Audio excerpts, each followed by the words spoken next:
should young men, though, all aspire to be like you? Should young men aspire to work very hard, have no criminal record, become multimillionaires, protect and provide for the women close to them, be sovereign so they can stand up and have their own points of view in face of cancellation, be able to not be mentally intimidated when they go on national TV and there's traps set up for them? Yeah, I believe that confident, strong men who stand up and protect and provide for women are a good thing for the world and a good force for the world. And I don't think that I put a magic spell on anybody. I think there's a whole bunch of men in the world who understands my value. And if men grow up to be like me, you're gonna have a whole bunch of people with no criminal record, dedicated athletes, who protect and provide for the people close to them, are fantastic for the economy.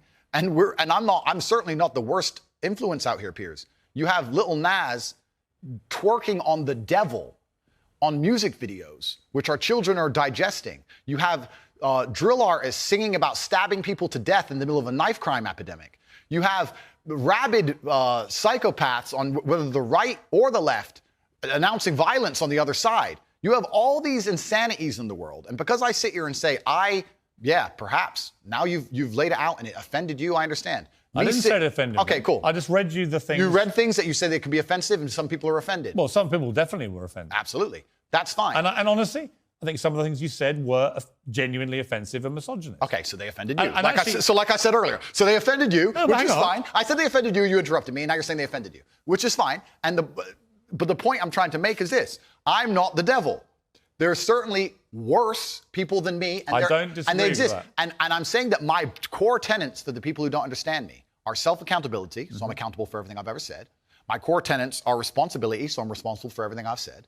My core tenets are traditional masculinity to a degree, which involves protecting and providing for women. And I'll make another point here that needs to be said. The number of women who have stood up and stuck up for me is ignored. Thousands of women are making videos saying, I've met Andrew Tate, he's such a nice guy. I wish I had a man like Andrew Tate who felt responsible to protect and provide for me. You know what? I do belong to my husband, that's why I married him and I love him. We ignore the thousands of women who stood up and stood by me and said everything I said is true. And we're taking a very vocal minority who have taken things I've said and are pretending to be absolutely and utterly devastated by them for some reason. All right, time out. Pierce had to call a timeout because he was getting embarrassed on his own show. Now, if you guys have a favorite quote from this entire interview, feel free to comment it down below so other people can hear it. Now let's get back to the video. But there was also, I think, quite a disturbing piece that BuzzFeed did. And it talked about the negative impact of young, impressionable male minds when they've read or seen some of the more inflammatory things you've said. And they quoted, for example, Sandy, 22, from Washington. My father's gone from a man who minored in women's studies in college, who was kind and in touch with his emotions, treated all people, men and women around him, with kindness, to a man who says that whenever he sees an effeminate male stranger, he gets an overwhelming urge to murder them. He loves podcasts. He listens to a lot of podcasts. I know he's listened to Andrew Tate. Whoa. Let's stop for a second. Let's be professional here, Piers, because you're a professional, as am I. First, she said, did you say that my father went? She said, my father has gone. Her father. That's a full-grown man, firstly. So we're talking about my impact on children. You just talked about a full-grown man here. Secondly, I've never talked about murdering effeminate men in anything online ever, in any context ever. So I don't know why they have taken some random person I've never met in the world who's full-grown, an adult, and come to their own conclusions who I've never met and lumped his name in with mine.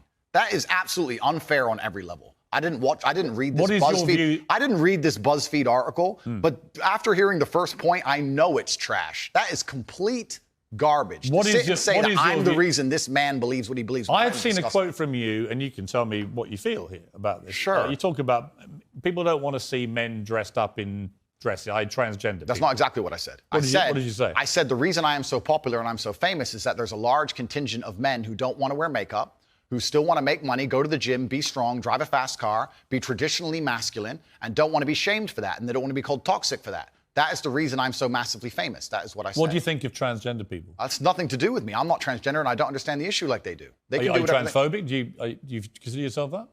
Transphobic? What? Afraid?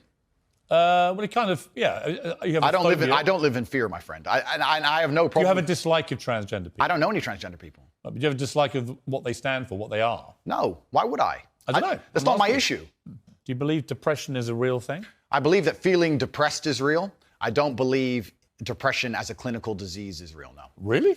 If you feel depressed, I disagree that you cannot affect it and change your life and take control and fix yourself and feel happier. I disagree with that. Do you think I refuse to accept that there are people out there who cannot become happy, contented individuals. I refuse to accept we live in a world where God has created people who, no matter how hard they work and how good their life becomes, can't be happy. I don't accept that. I accept that the universe is a very giving place and that God loves all of us. And if you try your best and you work hard, you can become a better person. And I also will argue with you, and I'll counter the point that you sitting here on your platform telling people they have clinical depression, there's nothing they can do about it, is far more dangerous. Okay, well then, if they have clinical depression... Why do you misquote me? No, because you're saying... You hate being misquoted. No, you're saying if people have clinical depression, that they have nothing to do disease. about it. They go to a doctor and they get diagnosed and they get help. Then I would argue the point that if it's somebody... the complete opposite of what you just said I said. I would argue the point that if somebody has depression of any kind, whether it's clinical, whether it exists or not, whether they feel depressed or not, whatever, that taking control of their life, taking personal responsibility and working hard is always going to be the positive, best thing they can possibly do for their life going forward. How positive and the people is going around it? them. So sitting here saying, I don't believe in clinical depression, you don't believe in depression. No, I don't. I believe that people can take control and fight against things. Right. I believe in personal sovereignty. Right. Fine. Good. So we agree. No, we don't. Yes, we do. No, we don't. Piers, you're on my side, afraid of being cancelled along with me. And this is that little area where you lose me. No, I don't lose you. You won't, because Piers, somebody with your following says the thousands of people who have emailed me saying, my doctor told me I was clinically depressed and it's a disease that I have got in my brain and I can't be fixed. And I started listening to you and I realized that that's not the case and I can fix my own life and you're the only person who has ever helped me. Oh, Andrew. Thousands of people have emailed me that exact email. If you think you are single-handedly curing people of clinical depression, you are living in cloud cuckoo land. I am reading the emails of people who I have cured of clinical depression. We're talking about Alex Jones, right? Who I have a bit of history with. He tried to get me deported from the United States. Oh, did he? Yeah. What is your view of Alex Jones? I think that Alex Jones is a sovereign individual who, very much like the rabid left, deserves a chance to speak on his points of view. I think that the truth on issues is usually somewhere in the middle between two extremes. And so you think Sandy Hook was staged? I don't know anything about Sandy Hook. Really? You know he's just been sued by the families for millions and millions. I have no idea. You don't know anything about it? No. So why would you support someone in public when you know nothing about the most infamous When thing have I supported him in public? You have supported him in public. I've been on his podcast. Yeah, but you said nice things about him. I say nice things about lots of people. What do you think of Alex Jones? I said nice things about you, Piers. That's fine. so you should. I'm a nice person. So to sit and say that I've been on a podcast and I say nice things about him. But you said you support his right to speak about things like Sandy Hook? I don't know Sandy Hook. I don't know. And you know what it was? It was a mass shooting. Of school children. Okay. But to sit and it's actually, no, let's stop for a second. Please don't interrupt me. Here's why I know why you're good at your job. First, you interrupt people a lot, which is good. It's a good skill. Actually, and then there you go, prove me right. But here's exactly and the timing's good. Here's exactly what I do. I only interrupt people like you when you either refuse to answer the question or answer a completely different one. Sure. And I want to remind you of what the question was. Fair enough. Or when you misquote me back, which you've done repeatedly through the interview, where you say, you see, Piers, you agree with me. And the viewer who's been watching will go, no, he didn't. Cool. No problem. The other thing you do is you try and set these traps like now. So you're saying what's the trap you think I'm setting? You're saying that I agree with every single point of view a man has. I literally didn't say that. You're saying, well, you support Alex Jones. Why would you misquote me? Because you're saying you support Alex Jones and you said you've been on his podcast and he said this. I don't know what do you think of Alex Jones? I don't know everything he said. What do you think of him? I think on his podcast he was cordial. I think he was professional on his podcast. I've also done podcasts with rabid leftists and people who openly hate me. Is it wrong? I do a podcast circuit. Okay. So and I don't know everything he's ever said. When somebody like I don't know what you're trying to get me here because I did a podcast. If you let me get a word in edgeways, I'll tell you. It's a lame trick. I've done the guy's podcast. I know him well. He was professional and courteous to me. When I meet somebody and they show me respect, I show them back. Respect. That's what I do, as I did with you. You respect him? If somebody shows me respect, I show them respect back. So if Adolf Hitler showed you respect, you'd respect him back?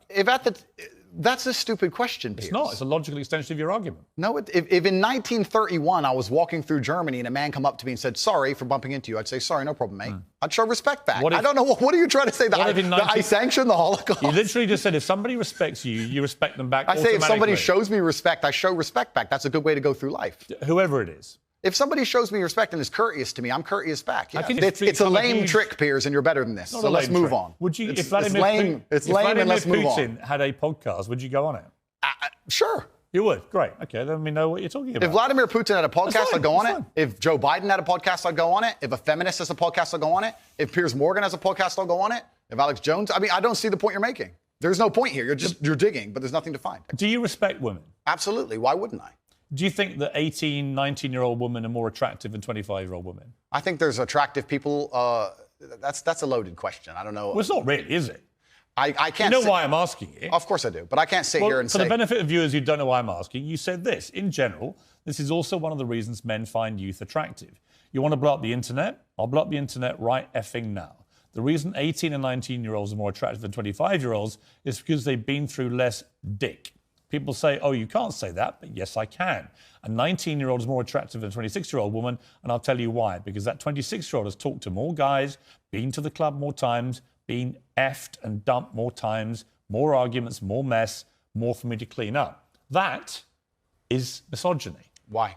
Because you are encouraging a mindset about 25-year-old women that makes them sound out to be infinitely less desirable than 18, 19-year-olds, and having effectively been having too much sex to be taken in a more respectful way.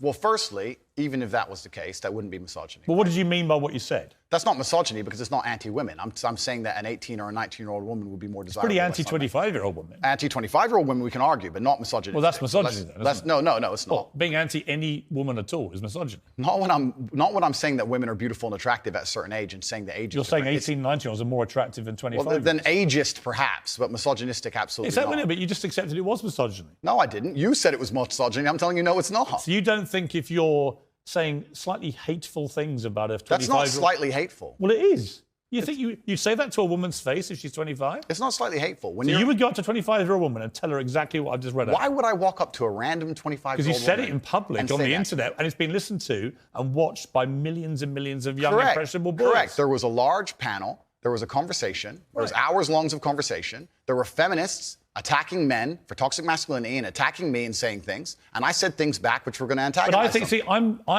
Which you've done yourself a bunch of times. If you want to see more videos like this, subscribe right here. And as always, thanks for watching.